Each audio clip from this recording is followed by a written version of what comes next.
अल्हम्दुलिल्लाह वकफ़ा वसलामुन अला इबादिहिल्लज़ीना इस्तफ़ा अम्मा बअद फ़क़द क़ाला अल्लाहु तबारक व तआला फ़अऊज़ु बिल्लाहि मिनश शैतानिर रजीम बिस्मिल्लाहिर रहमानिर रहीम वक़ज़ा रब्बुक अल्ला तअबुदू इल्ला इय्याह व बिल वालिदैनि इहसाना वक़ाल अन्नबी सल्लल्लाहु अलैहि वसल्लम अल जन्नतु तहत अक़दामिल उम्महात औ कमा क़ाल अलैहि सलातु वस्सलाम। बिरादरान इस्लाम, बुजुर्गान मुहतरम, उम्मत के गयूर नौजवानों, अल्लाह रब्बे जुल जलाल का बहुत बड़ा एहसान, इनाम हम सब के ऊपर ईमान जैसी अजीम तरीन नेमत अता फरमाई, जिससे बढ़कर कोई नेमत नहीं।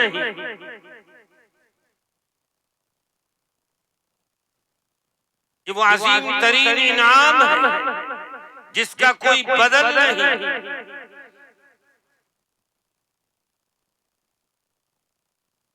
यूं समझे कि जिस शख्स को ईमान नसीब हो गया वो कामयाब हो गया, वो बामुराद हो गया।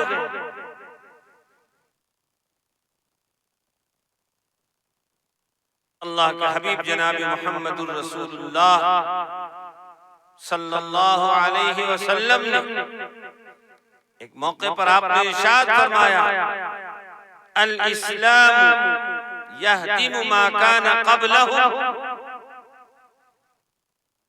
क्या बशारतें दी, क्या खुशखबरी सुनाई।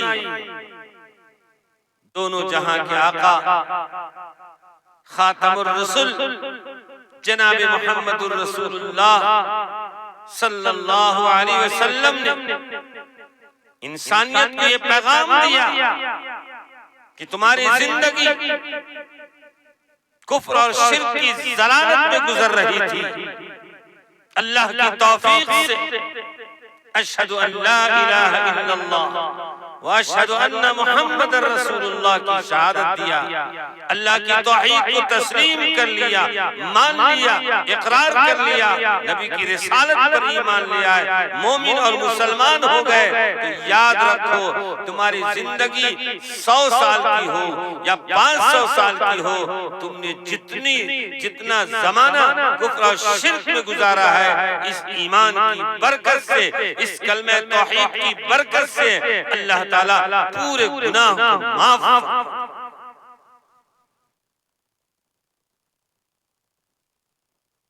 जैसे एक हाजी को बशारत दी जाती है कि तुम्हारा हज कबूल हो गया, तो यूं समझो तुम्हारे गुनाह सारे माफ हो गए। अब असर-ए-नौ आमाल करो, बकिया जिंदगी में इस बात का लिहाज रखो कि हमारी सारी खताएं माफ हो चुकी हैं, अब जिंदगी में कोई गुनाह नहीं करना। इसी तरह कुफ्र और शिर्क से निकलकर अल्लाह की तौहीद पर ईमान ले आए, तो यूं समझो कि मेरी जिंदगी की सारी खताएं और सारे जराइम माफ हो गए। अब असर-ए-नौ आमाल। ईमान इतना अजीम पावरफुल इनाम है अल्लाह हम सबको उस ईमान की कदर करने की तौफीक नसीब फरमाए और उसी ईमान पर, उसी कलमे पर अल्लाह खात्मा नसीब फरमाए। ऐ मुसलमानों, ऐ नौजवानों, जहां बहुत सारी चीजों के लिए दुआ मांगते हैं, माल मिल जाए, दौलत मिल जाए, औलाद मिल जाए, रिज़्क मिल जाए, सेहत मिल जाए, उन दुआओं में इस बात का भी एहतमाम कीजिए कि ऐ हमारे परवरदिगार, तूने बहुत बड़ा इनाम किया, बहुत बड़ा एहसान किया और बहुत बड़ी नेमत अता फरमाई है। ऐ हमारे परवरदिगार, उस नेमत पर यानी ईमान पर हमारा खात्मा भी नसीब फरमा। ये भी दुआ। उसी अजीम तरीन किताब कुरान मजीद की एक आयत तिलावत की गई जिसमें अल्लाह रब्बुल जलाल ने औलादों को झिंझोड़ कर बड़ा अजीब अंदाज, वक़ज़ा रब्बुका अल्ला तअबुदू इल्ला इय्याह, सबसे पहले अपने खालिक और मालिक का हक अदा करो, उसकी बंदगी करो, उसकी इबादत और बंदगी में किसी गैर की शिरकत न करो। इबादत के लायक वही है, बंदगी के लायक वही है। वबिल वालिदैनि इहसाना, माँ बाप के साथ एहसान का मामला करो। क्या मामला करेगा एहसान का? औलाद के ऊपर माँ बाप के इतने एहसानात हैं कि जिंदगी में जितनी भी खिदमत कर ले उसका हक अदा नहीं कर सकता।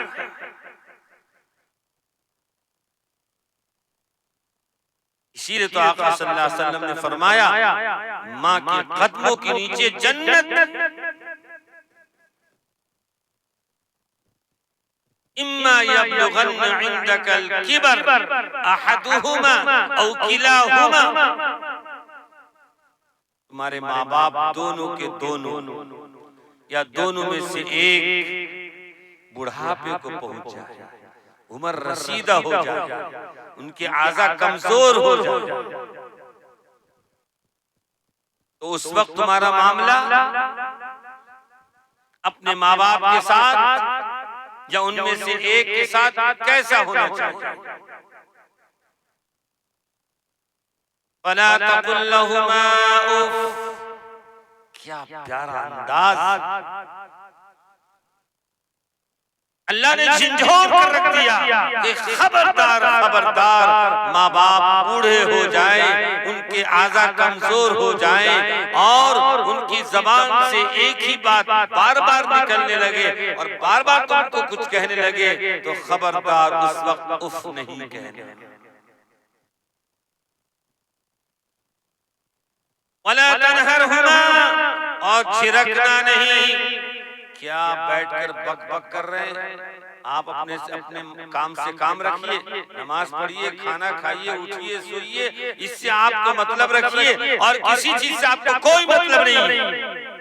इस तरह माँ बाप को डांटना, निगलेक्ट करना, खबरदार खबरदार। अल्लाह ने फरमाया अगर ऐसी हरकत करोगे तो सीधा जहन्नम में।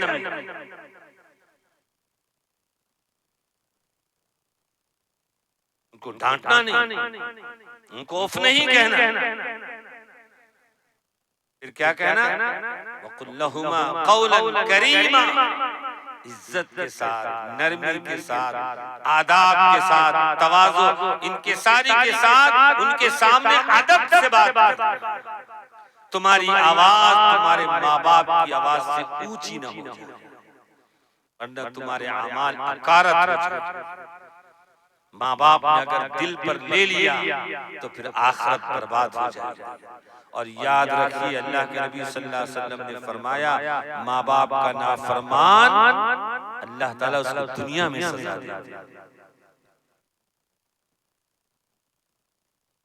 और अगर माँ बाप के दिल से बद्दुआ निकल गई तो फिर मामला आखिरत का बहुत संगीन हो जाएगा, बहुत संगीन हो जाएगा।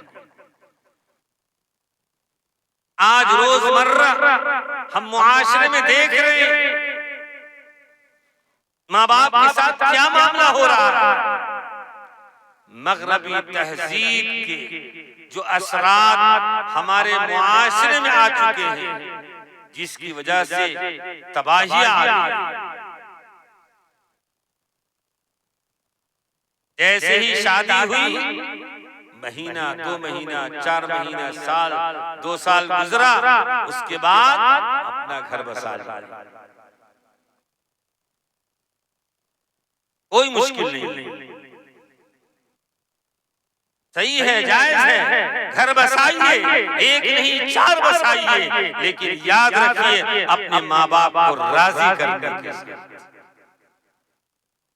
अपने माँ बाप के हकूक को अदा करने के साथ, उनकी देखभाल के साथ साथ ये काम कीजिए। अगर माँ बाप को निगलेक्ट कर दिया, साइड कर दिया, न उनकी दवा का इंतजाम, न उनकी जरूरियात का इंतजाम, न उनके खिदमत का इंतजाम, तो फिर याद रखिए अल्लाह की पकड़ बहुत सख्त तरीन।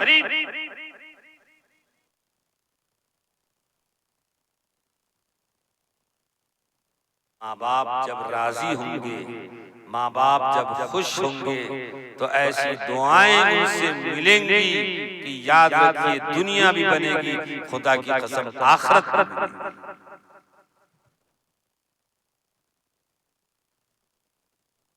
इसलिए हर औलाद को चाहिए कि कुरान मजीद की इस आयत की तिलावत भी करे, उसका तर्जुमा भी पढ़े और उसकी तफसीलात को भी देखे कि अल्लाह रब्बुल जलाल माँ बाप की औलाद को क्या नसीहत कर रहे हैं, क्या पैगाम दे रहे हैं, क्या तालीम दे रहे हैं, क्या हुक्म जारी फरमा रहे हैं।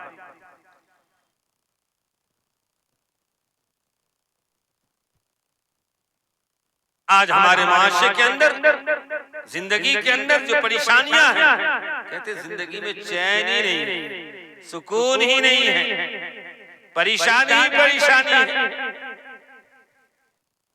ऐसे नहीं परेशानी होगी, अरे नमाज पढ़ने से काम बन जाएगा, रोजा रखने से काम बन जाएगा, बीवी बच्चे के हुकूक भी अदा करना, माँ बाप के हुकूक भी अदा करना, अल्लाह ने जिसका जो हक हमारे जिम्मे किया है उन तमाम हुकूक को अदा करना हमारे जिम्मे लाज़िम और जरूरी।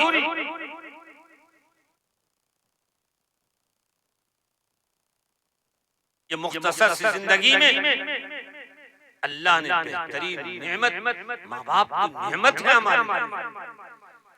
माँ बाप का साया हमारे ऊपर एक कीमती जौहर है, इतना बड़ा इनाम है जिसकी मिसालें नहीं मिल सकती, जिसका दुनिया में बदल नहीं मिल सकता, उसका मुतबादिल नहीं मिल सकता।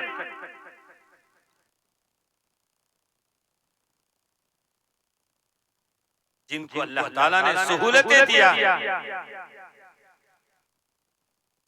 और जिनको अल्लाह ने सहूलतें नहीं दी, दोनों सूरत में अपनी हैसियत के हिसाब से माँ बाप की खिदमत करना, माँ बाप की फरमाबरदारी करना, माँ बाप की इताअत करना, उनकी देख रेख करना हमारे लिए जरूरी। अगर ये काम हम कर लेंगे तो इंशाअल्लाह इंशाअल्लाह जिंदगी में भी चैन और सुकून राहत पाएंगे और आखिरत की जो लामहदूद जिंदगी है, याद रखिए आलम दुनिया, आलम बरज़ख और आलम आखिरत, ये आलम दुनिया है। अल्लाह के नबी ने फरमाया माँ बाप का नाफरमान औलाद दुनिया में भी अल्लाह सजा देता है, और आलम बरज़ख का तो मामला बड़ा संगीन हो। कब्र से लेकर क़यामत के उठने दिन तक का जो जमाना है वो आलम बरज़ख का है, कब्र का।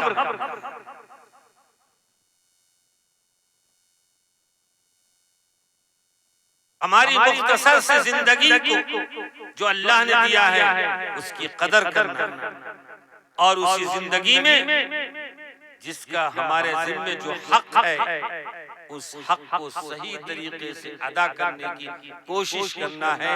इसलिए माँ बाप के हकूक हो, बीवी बच्चों के हकूक हो, लिलजारि हक़्क़ुन, पड़ोसी का हक है, उस्ताद का अदब है, ये सारी चीजों का रिश्तेदारों का हक है। उन हक, ये हकूक जो है, ये हकूकुल इबाद का मामला है जो बड़ा संगीन मामला है।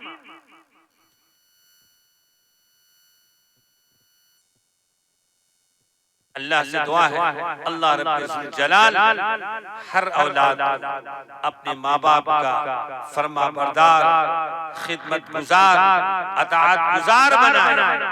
और माँ बाप को चाहिए कि अपनी औलाद को अपने लिए अगर राहत और सुकून का जरिया बनाना चाहते हैं तो बजाय इसके कि जवानी की दहलीज पर औलाद पहुंचे, बचपन में छोटे में अपने बच्चों की सही तरबियत कीजिए, सही तालीम दीजिए, अखलाक सिखाइए। खुदा की कसम माँ बाप के खिलाफ न ज़बान उठाएगा न कदम।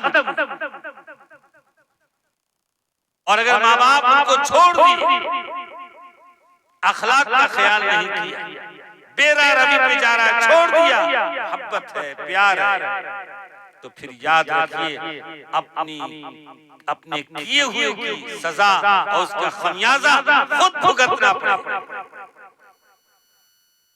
इसलिए माँ बाप की भी जिम्मेदारी है अपनी औलाद को बचपन से ही निगाह रखें, अखलाक पर, उनकी तरबियत पर, उनकी तालीम, असली तालीम और दीनी तालीम पर पूरी तवज्जो के साथ उनको सिखलाएंगे और तरबियत देंगे तो इंशाअल्लाह जब तक आप हयात से रहेंगे आपकी आंखें अपनी औलाद से ठंडक पहुंचती रहेगी आपकी। अल्लाह से दुआ है अल्लाह ताला हमें और आपको अपने माँ बाप का सही मानों में खिदमत गुजार, फरमा बरदार बनकर जिंदगी गुजारने की तौफीक इनायत फरमाए।